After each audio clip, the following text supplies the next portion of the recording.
Good morning, Sangha. It's been so long since I've been here. It's just totally cool that we're all here together. Before I officially begin, and after I officially begin, happy Pride Month. So wonderful to see the rainbow flag flying, and on both sides of the bay. I come over here from Oakland. Thank you for inviting me. And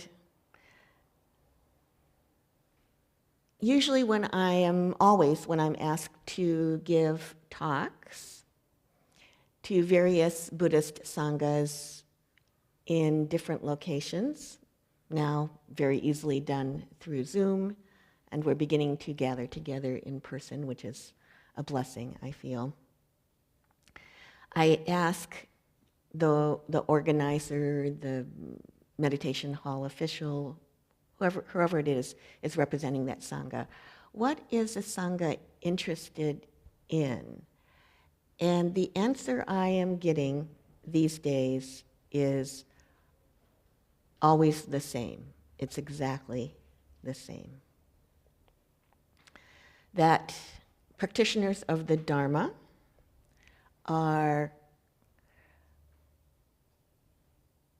eager to explore in what I call learning communities, because in my point of view, we're all teachers, we're all students, we're all mentors, we're all mentees, as depending on circumstances. You are an expert in your own experience, as probably as well as in other skill areas, and in exploring how we can individually and collectively, and we can point towards society as well, navigate these very extraordinarily difficult and challenging times.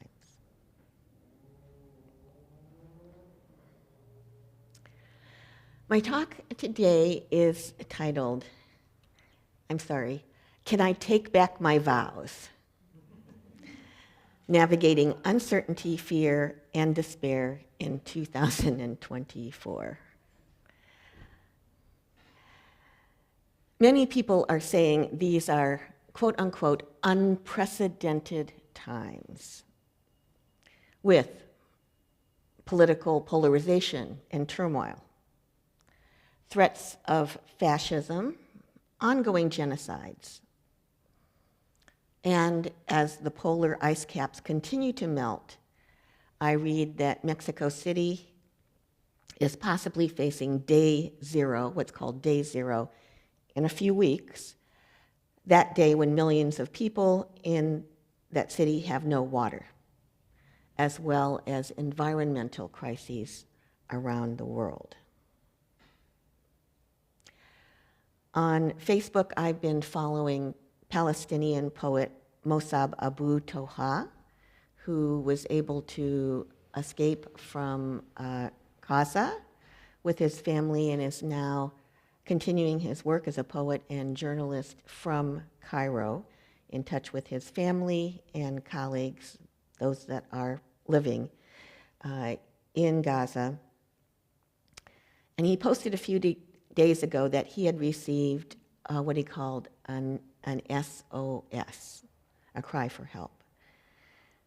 It said, "We are the family of Mahmoud Judah. We live on Zafaran Street in Maghazi, which is a camp in central Gaza. We are stuck under the rubble." So I imagine that was probably texted. As most or all of us know, former United States President Trump was recently convicted of 34 felonies. Many of the news headlines that I read said, "What's next?" A time-honored Zen answer that I personally was trained in by my original Zen teacher, Korean Zen master Samu Sinim, starting in 1982, is, the time-honored Zen answer is, I do not know.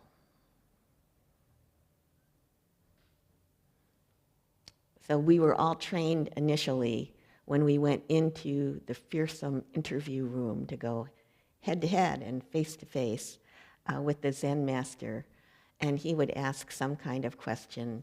I guess it was some kind of adaptation of koan work, but anyway, he would have a question, and whatever one answered, it was no, no, no, no, no, and then he would train us to say, I don't know, I do not know, not as a passive reply, like, and I'll never know, so what the heck. It was, I do not know, and I will find out. I will enter into the inquiry. No matter how long it takes, I will find out. What to do? How do we navigate our daily life? Many of us here, I'm assuming, have taken the Bodhisattva Vows.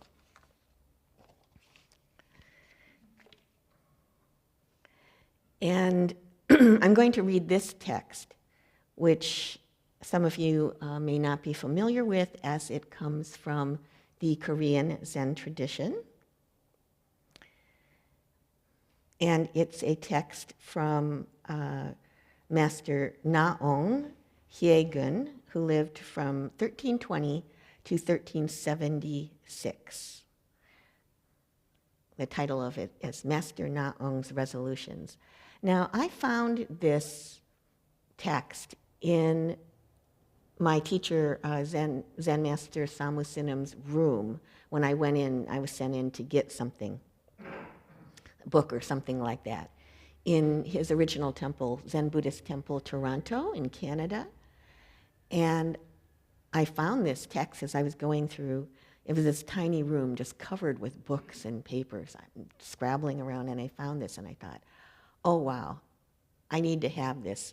It was never brought into our formal teaching. However, I found it, and I went and ran and got my journal, which luckily I had, and I wrote it in it. So, what to do?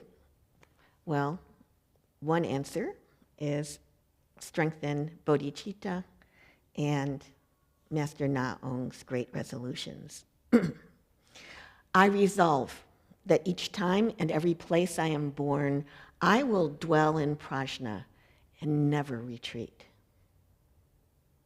Obtaining a will as fearless as that of Shakyamuni Buddha. Obtaining the fruit of enlightenment as vast as that of Vajrayana Buddha. Obtaining wisdom as great as that of Bodhisattva Manjushri. Obtaining deeds as boundless as those of Bodhisattva Samantabhadra. Obtaining bodies as innumerable as those of Bodhisattva Kshitigarbha. Obtaining 32 transformations as did Bodhisattva Avalokiteshvara. Nowhere will I not manifest myself in all the 10 directions, and far and wide help all beings to enter nirvana. Those who hear my name will be freed from the 3 evil paths. Those who seek my appearance will be delivered from passions. I will thus teach and instruct for countless kalpas, till there be neither Buddhas nor beings in the end. I desire that devas, nagas, and all the other protectors of the law of Buddha protect and do not forsake me. Let there be no difficulties where there are difficulties, so I may accomplish my great resolutions. May these acts of merit thus performed now reach out to all, that we and other sentient beings may all attain Buddhahood.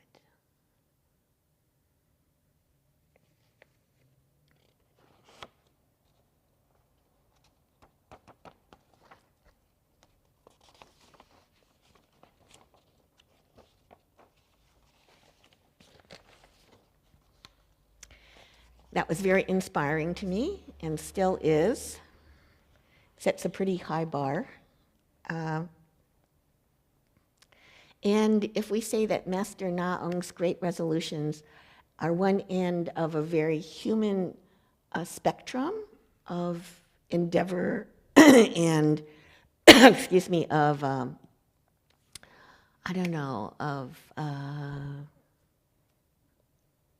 living the vow, of raising up bodhicitta. So for me, there's like this spectrum. And then on one end, the high end, there's Master Naong's resolutions.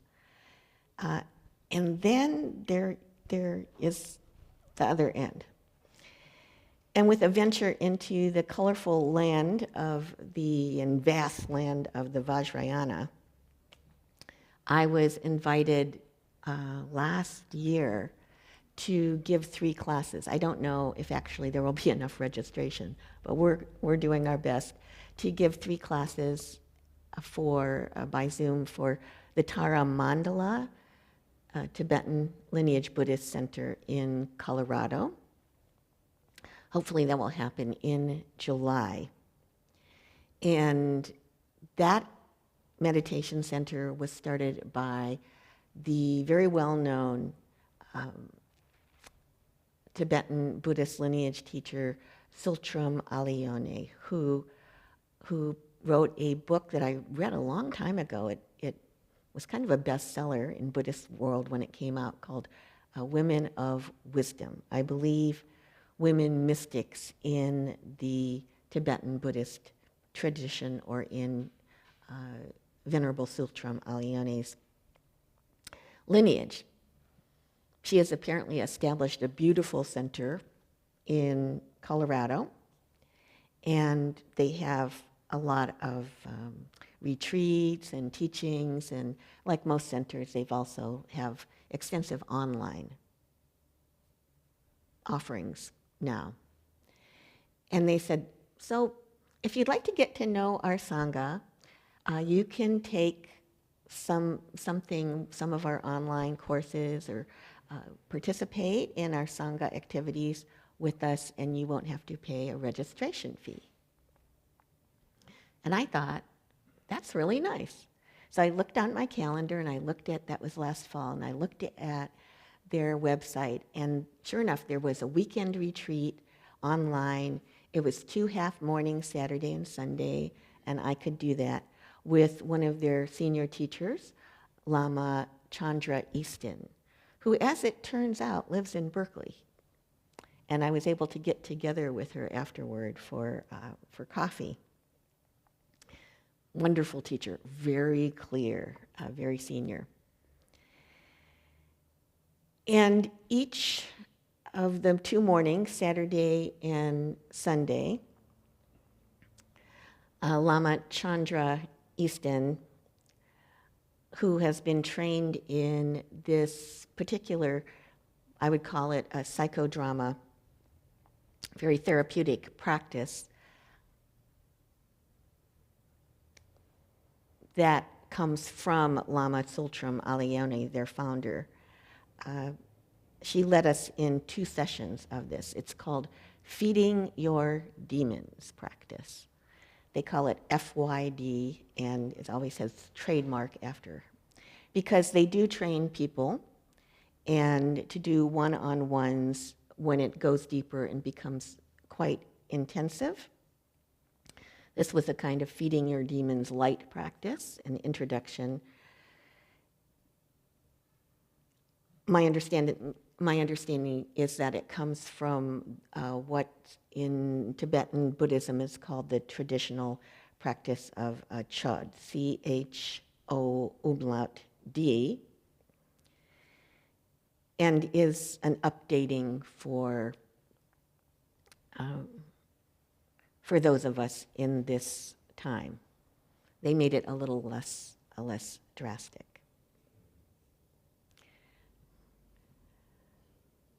It's a visualization practice, and also these days everyone is into like somatics, which as far as I can tell means body awareness and moving around. incorporating movement into our practice in a conscious and mindful way. So it's very good. And as people are selling embodied practices, my personal thought is, well, if you can do your practice without a body, then that's something I've never actually heard of. Embodiment is like saying breathing air or something like that. And it points to something very quite valuable. So it's an embodied practice in which one does a grounding and centering and some meditation, and then the teacher or the facilitator of feeding your demons practice says, now you're invited to visualize somewhere in your space one of your demons that you want to work with. And of course, in this session, there was an invitation, very wise, don't pick your worst demon, pick a sort of doable demon. Since we were doing this online and without being in a direct connection to a particular trained spiritual teacher in a one-on-one basis. And I'm pretty good at visualization because my original career or my path that I was destined to become on before I ran headfirst into Zen when I was around 28 years old, I guess. My original path was that of poetry and writing and teaching poetry and creative writing. I naturally work through image and sound and, through image and sound and rhythm. And so I thought, well, I have seen those Tibetan Buddhists, many of the incredible variety of art and figures and amazing demon-like figures. So to my great surprise and humiliation and chagrin, what materialized, my demon that materialized, I was sitting on my futon bed, looking at the teacher on my laptop, and about 3 feet away from me, on the bottom end of my futon bed, there materialized a giant 5-foot-tall white chicken. And this was really horrible, So it was very large, and the worst thing was that I didn't feel physically threatened, but it just kept staring at me with this unblinking, reptilian, beady gaze. There was no mammalian warmth, no empathy, no mirror neurons that could be firing like, yeah, I see you, I see you, I see you, I see you. Nope, it was a giant chicken. Looked very, very strong as well. And that chicken represented, that demon was, I thought, things are so messed up right now. I am overwhelmed, I'm getting older, and I really just want to kind of consider chickening out on my Bodhisattva vows and precepts. Like, could there be a sort of like a take back? Could I back off and take back my vows? So I said to this demon, had to ask a number of questions, and I said, what's your name? And again, this was really embarrassing. And I did report it to the teacher, Chandra, later, and she laughed for about 5 minutes. So I said, well, what's your name, demon? And the demon said, was a chicken, and this had to do with bodhicitta and bodhisattva vows. So the demon said, my name is Bodhichitken. As one of my friends says, that requires very very precise enunciation. It's not Bodhi chicken, it's Bodhi chitkin. And I stared at Bodhichitkin stared at me. It was basically, it was a stare-off contest, and I thought, well, can I renounce my vows, or will this giant chicken do something terrible to me? And then the next part of the exercise was we were asked to, and the teacher said, totally important, you can't just think about it, is to get up and go and sit in the place of Bodhichitkin and then stare back at the place where I was and look back at the place where I was. And then there were some questions around that. And then we changed places again and went to our original places. And the instruction was that we could visualize our bodies sort of melting down into a sweet and nutritious nectar that flowed toward the demon. And questions we were asked to ask the demon were what do you want and what do you need to be fully satisfied? What do you want and what do you need to be fully satisfied? Really good questions. And then we visualize our body turning into this nectar, and it flows into the demon, toward the demon, and into the demon, and the demon is, at least for the moment, fed. Now, I did not anticipate this at all. It was quite humiliating, as I said. And in other words, instead of getting a really fabulous demon, I got this chicken. And I thought, what a mess. I mean, really, what a mess. I am a mother of an adult child who lives with me. And although some forms of Zen culturally are biased toward extreme neatness and tidiness, it's okay, in my book at least, to say, I'm a mess. To look around and say, as I do, this country is a hot mess. In Vipassana meditation style, we could, as they say, note, hot mess is arising. It's arising. Dharma friends, I perhaps, like you,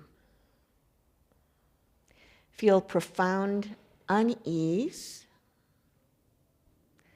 anxiety, and on most days, the deepest sadness, grief, and anger that we human beings as a species have failed to create a more sustainable and equitable world. I'm not asking for perfection here. And as many of you know, and some of you may not know, the direction that my Dharma path has taken has been to work primarily in historically excluded communities of Black, Indigenous, multi-heritage, and peoples of color. Low-income folks, race and class are always co-arise interdependently, and also people with disabilities, chronic illness, chronic pain. I myself am a disabled person.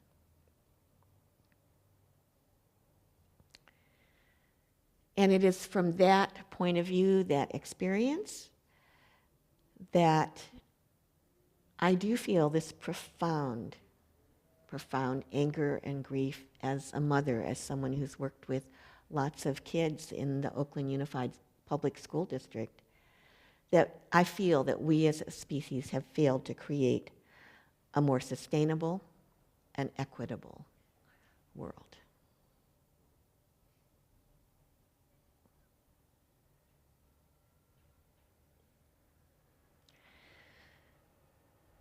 And in the Zen, which as you know is a Japanese word for our practice and our tradition, and Chan, it came from China, from Chan, Son in Korea, and I'm not sure I'm pronouncing this correctly, Thien or Thien tradition in Vietnam.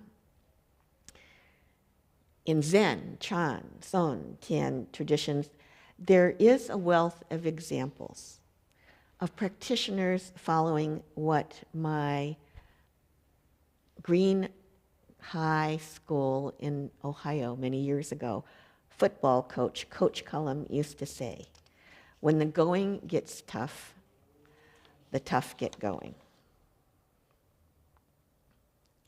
When the going gets tough, the tough gets going.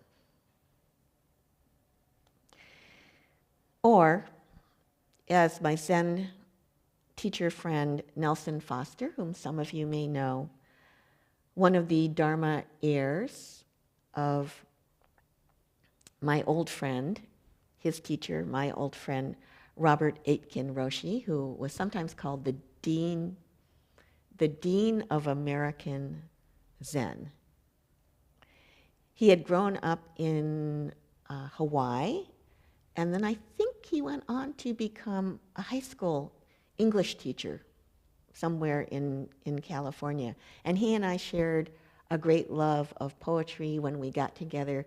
We used to be able to recite poetry in English from heart. He loved children and was one of the distinguished babysitters of my son. That would have been like 34 years ago, around 34 years ago. He always felt a special connection to many children, and my kid was kind of raised with him in many ways. I therefore became friends with some of his Dharma heirs, including Nelson Foster, who is the teacher or one of the teachers at the Ring of Bone Zendo outside of Nevada City, up north of here.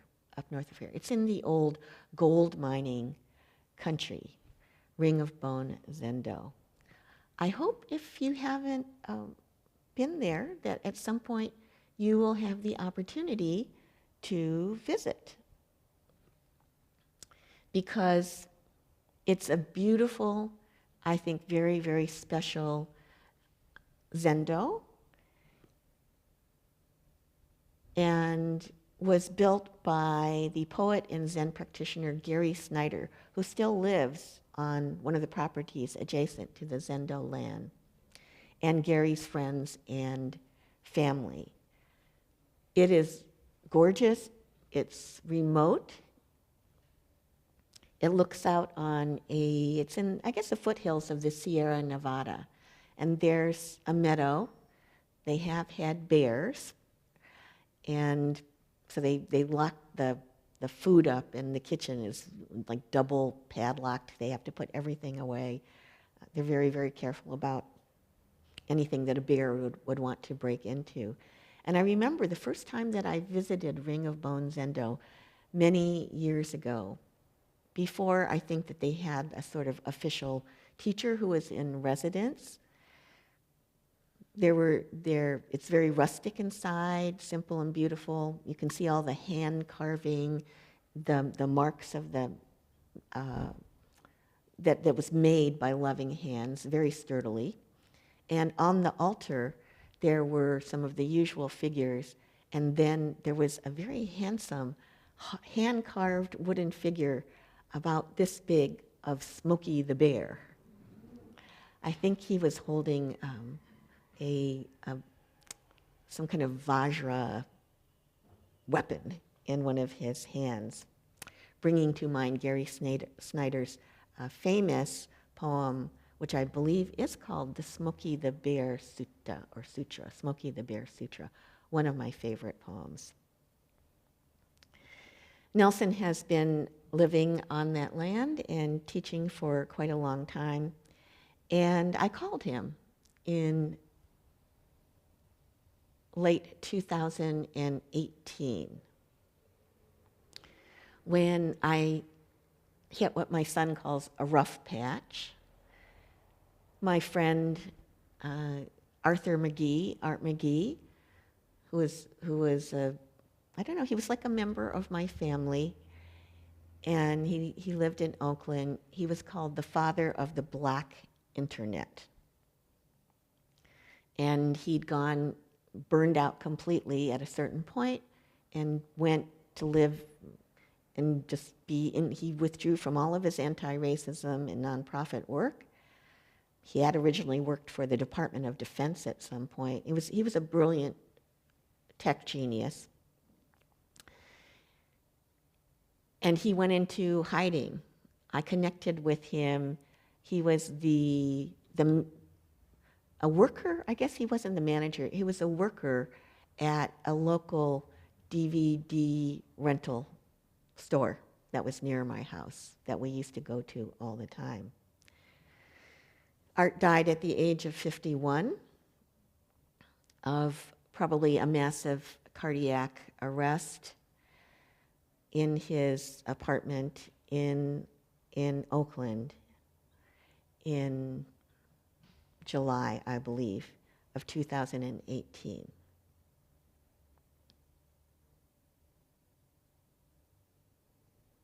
I always remember that he said to me at one point, "I'm always angry," and for very good reason. I was grieving this loss, and simultaneously, the wildfires that were burning, making the air unbreathable, I believe, that fall, and the crushing weight of more awareness of climate crisis fully descended on me. So I called Nelson, and we discussed this, and Nelson said to me, "I'm doubling down on my practice."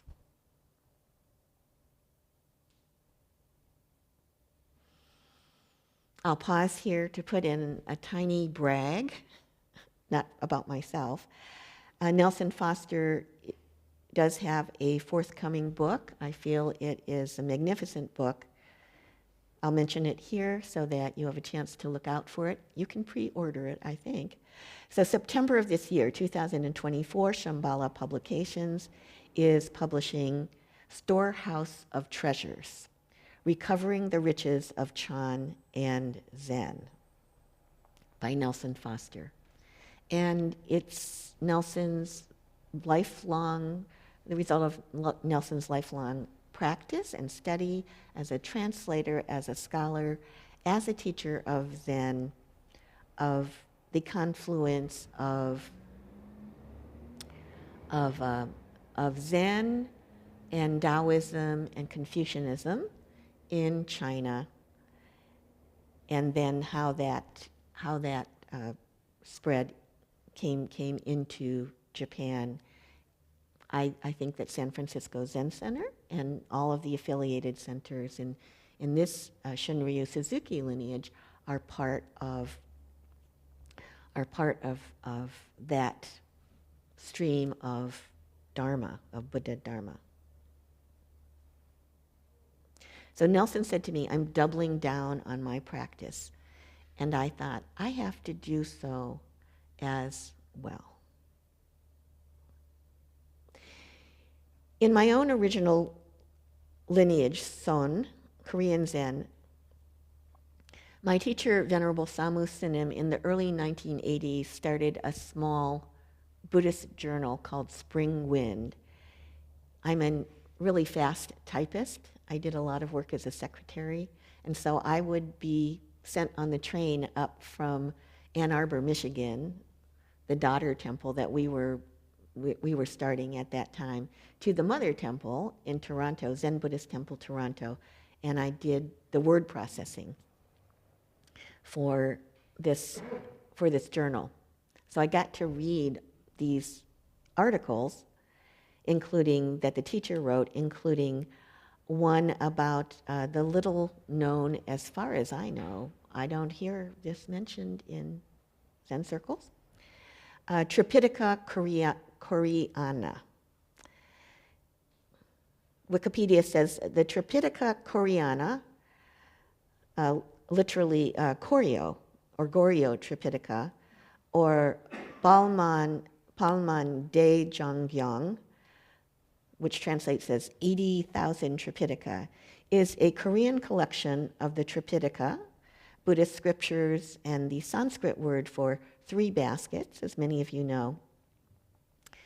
So it's a Korean collection of the Tripitaka hand-carved onto 81,258 wooden printing blocks in the 13th century. This was originally hand-carved, and then all of the blocks were burned by Mongol invaders.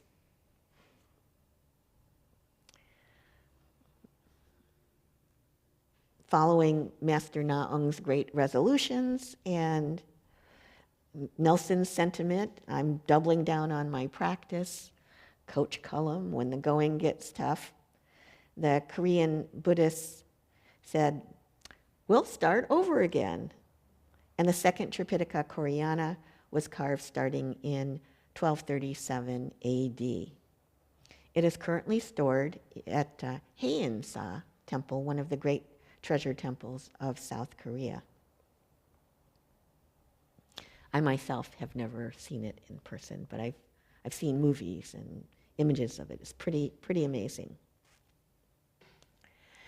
Zen monks and other Buddhist architects, craftspersons, thousands of people, including lay people, guarded these blocks, these wooden blocks, from invaders and occupiers up to the present day. I often think of their steady and collective efforts, their just unquenchable willingness to begin the impossible. I often think of their skill and their devotion. All of these nameless, unknown to us people, thousands and thousands of people. I really invite you to go to Wikipedia and read the history of the Tripitaka Koreana, what they went through to even get the wood ready to carve is just incredible. Maybe some of you from your own backgrounds, your own cultures, your families, your ancestors, both blood ancestors and spirituals, have similarly, this is a human endeavor, have similarly made these great efforts to begin over again and again, to demonstrate their commitment to what they feel is most valuable, and although everything is impermanent, what they hope will be enduring in order to be of benefit. Perhaps you have these examples, I'm sure you do, from your own backgrounds. And I would love to be in a sharing circle where we could hear your experiences and we could learn from one another. So that might be something that could be a Dharma project according to Adrienne Marie Brown's emergent strategy. So I often think of those wooden blocks. 81,258 wooden printing blocks. They're about this big. And they can be used to make prints whereby the contents can be shared.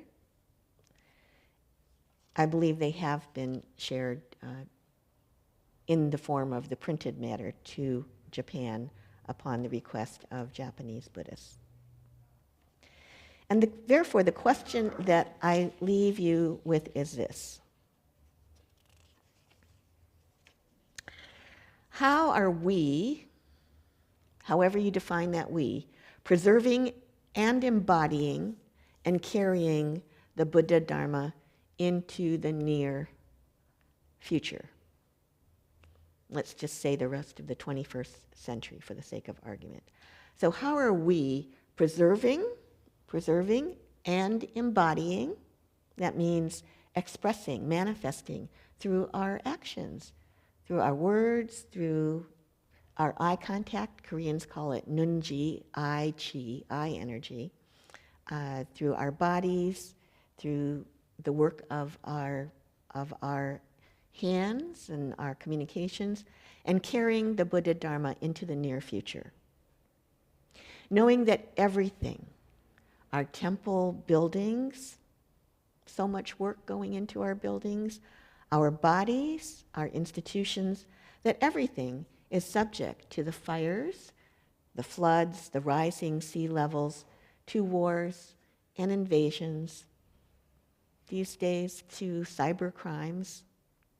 Knowing all of this, we might ask, what is at the very heart of what we are doing now? What is our faith, our path, our purpose? In addition to structures and traditions, what are the invisible and everyday transmissions that school children and unhoused persons and undocumented immigrants and people with chronic pain and illnesses and disabilities might be touched and comforted and illuminated by? What are the invisible and everyday transmissions that those who are most vulnerable might be touched and comforted and illuminated by? Today, what is the most important thing that we and I and you, this will not be the same answer, need and want to do and can do? What is the most important thing for each of you? That's my meditation question that I'm offering you. I do work with some more people who are pretty deep into their practice, and we've done a couple of private retreats. And I've formalized this particular practice. It's called WITMIT. It's an acronym, WITMIT. And it stands for, what is the most important thing? I personally think it is all right to hold, I do not know, we do not know, as a burning space of open inquiry. We don't need to know. We probably can't know just on the spot, or if you can, contact me through my website immediately. I want to know what you know. Can we hold this as a burning space of open and very active inquiry? Because if we are stripped of all of these robes and bowls and beautiful Buddha figures and offerings and meditation halls and bowing, what is the living water that unnamed, unseen, makes its vital and unhesitating and sleepless way, following the course of gravity toward the great ocean of compassion? Thank you kindly for deep listening, for your inquiry, your path, and I believe that we have a few minutes for Q&A, which I hasten to always say, I don't have all the answers. You have the answers through your wisdom, and I look forward to learning from you. If you ask me a question, I'll answer from my experience as best I can. We do have about 15 minutes for questions. If you have a question, please raise your hand, and I'll bring the microphone over so the people online can hear us as well.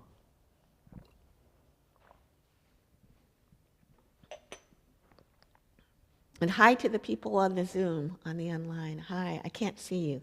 I know you're there. Thank you.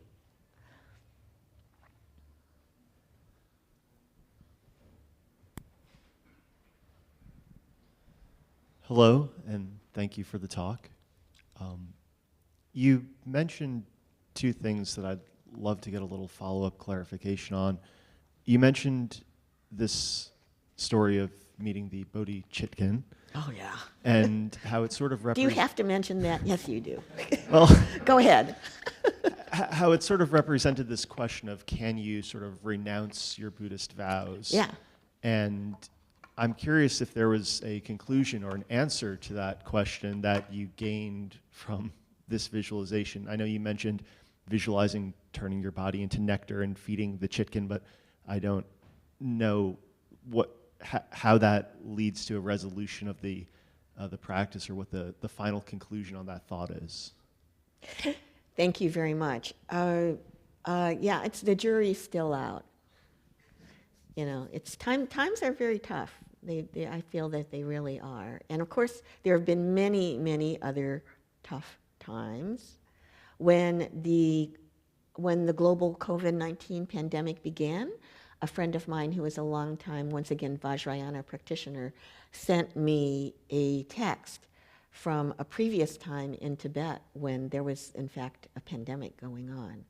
And it was a prayer and a blessing, specifically asking for safety in the midst of that dire circumstance. So there have been other tough times. And, you know, my eco-Dharma friends and teachers are saying, we are, this is the 11th hour. We are the Arctic, the polar ice caps are melting. My friend, who's a Zen priest, Kriti Kankau, says there's no use trying to go back from that. There's no going back. That is going to happen. There might be other turning points that we could, tipping points that we can avert. However, there are several, in fact, quite a few that we've gone beyond that. So I'm still considering it. And Bodhisattva has appeared in my life in numerous forms in order to put the question to me of basically, what are you going to do today, Mushim, to fulfill your Bodhisattva vows and precepts? And that is the question that when I wake up, I immediately ask myself, and then I plan out what I would like to do with my time and energy during the day. Because I turned 70 this year, and I don't come from particularly long-lived people, I'll soon have outlived both of my parents. That question has a great deal of potency and urgency for me, although the answer might be go in and wash the dishes and pay some bills, because that needs to be done. Through the presence of Bodhisattva in my life, it has added, I would say, more pungency to my daily practice. The first thing when I wake up, I have to look at that damn chicken. Does that answer your question? It does, and I appreciate that. Just a slight follow-up as well. The Feed Your Demons visualization activity, you mentioned, you visualize yourself turning into nectar to feed the chicken. What is the culmination of that activity leading to? I don't know, since I wasn't trained in that tradition. My understanding is it's it's a nicer version of the original practice, which is quite violent and gory and triggering and all this kind of stuff. So it's kind of nice. And I think the question that we were asked to ask the dean in the set of questions is instructive, which was, what do you want and what do you need so that you will be fully satisfied? Those were scary questions. Those were scary questions. And then we give the demon what we can, what we have. However, it's in that direction of, I would say myself, it points to whatever for you, for me, is the deepest and most bare existential question. You know, here I am in this human form with a limited number of days, a limited amount of energy. What the heck am I going to do with what I have, in the place that I am, in the time that I have? So you notice that's not particularly Buddhist or from any spiritual tradition. That, I believe, is the essential human question. Thank you very much. Thank you. So it's an ongoing process. Another question?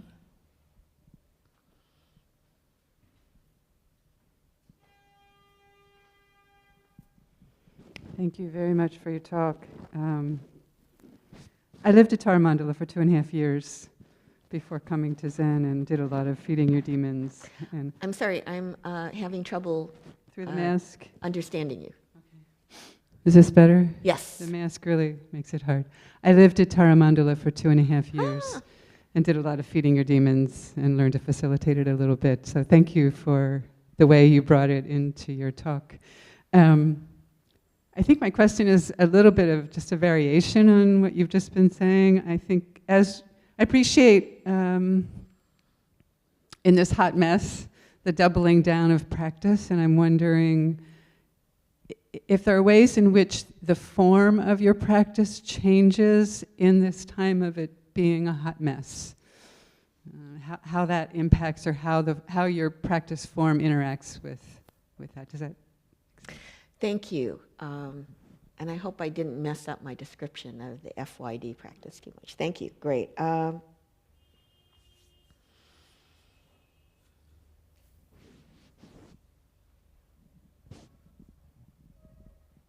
Forms are obviously important and are one major way through which institutions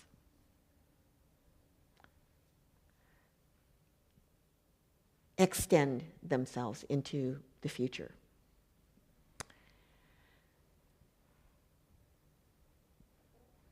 And I personally feel it is also true that as practitioners of that involve certain forms, that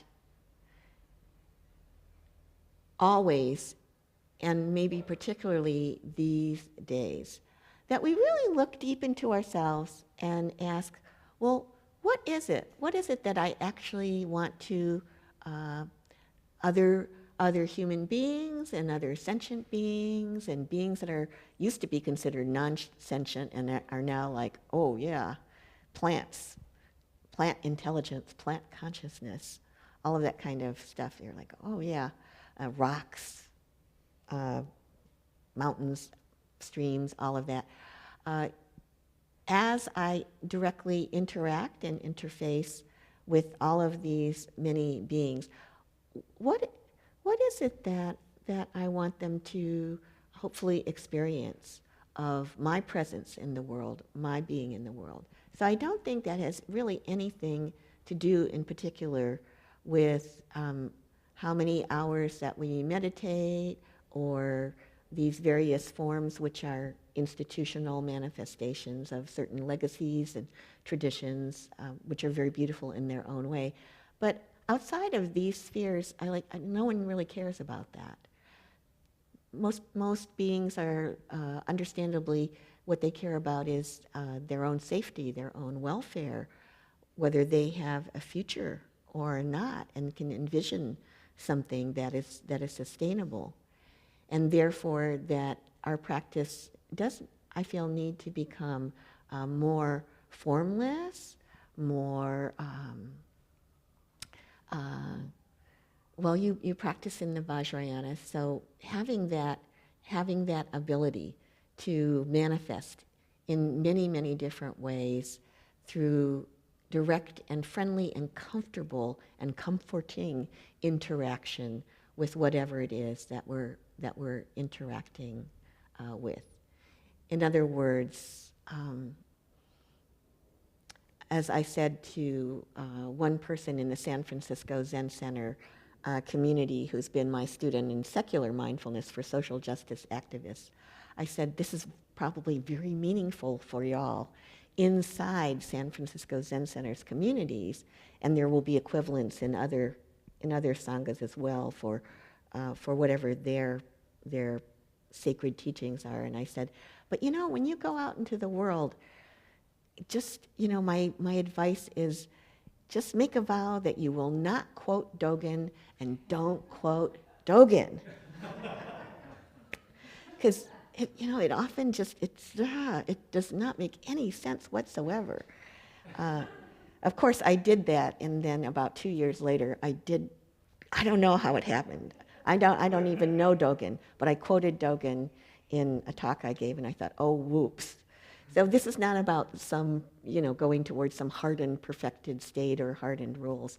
I hope that you get the gist of what I'm saying is when we, whatever situation we go into, let's try to learn their culture, their language, their customs, and flow with that in order to be of as much help as we can be according to our discernment of what we have to offer, of what we feel would be most valuable to offer, and not forcing it on anyone. If we're with little children, that might be saying, hey, what video game are you playing? Can I sit down next to you and will you show me some things about it? I have sat through many hours of boys playing video games with very good result. I hope that's helpful. Thank you. I think That is all the time we have. Couple more minutes, right? Not enough time for another question. Okay. But thank you for your talk.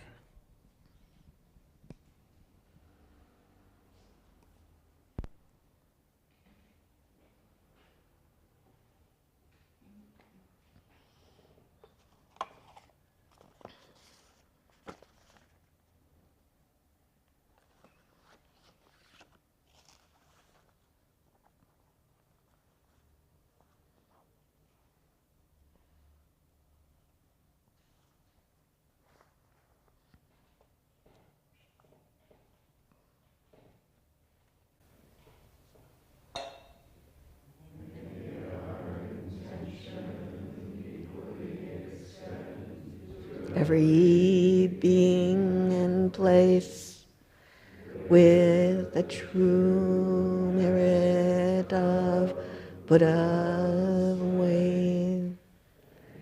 Beings are numberless,